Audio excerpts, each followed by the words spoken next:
Peut-on passer le permis de conduire avec un document d'identité périmé?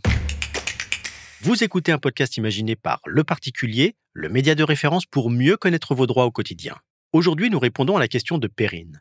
La durée de validité de ses documents d'identité est dépassée et elle se demande si elle doit faire refaire ses papiers pour pouvoir passer son permis de conduire.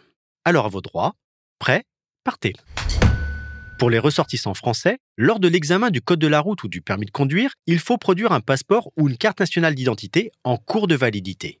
Un titre périmé depuis moins de 5 ans à la date de l'examen est aussi accepté. En effet, pour passer un examen national de type permis de conduire, baccalauréat ou agrégation par exemple, votre document d'identité reste valable encore pendant 5 ans après sa date d'expiration. Autre situation, en cas de perte ou de vol de vos documents d'identité, vous devez présenter le récépissé de la déclaration de vol ou de perte qui vous a été remis par la police ou la gendarmerie.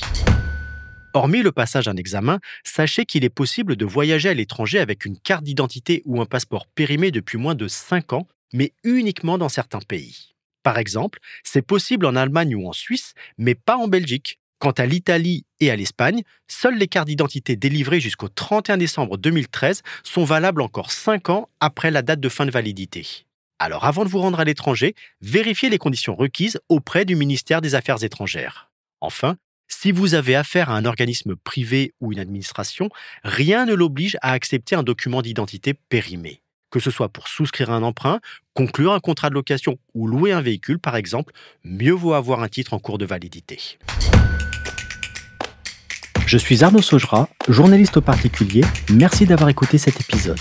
Si ce podcast vous intéresse, vous pouvez également retrouver toute l'actualité patrimoniale sur notre site leparticulier.lefigaro.fr.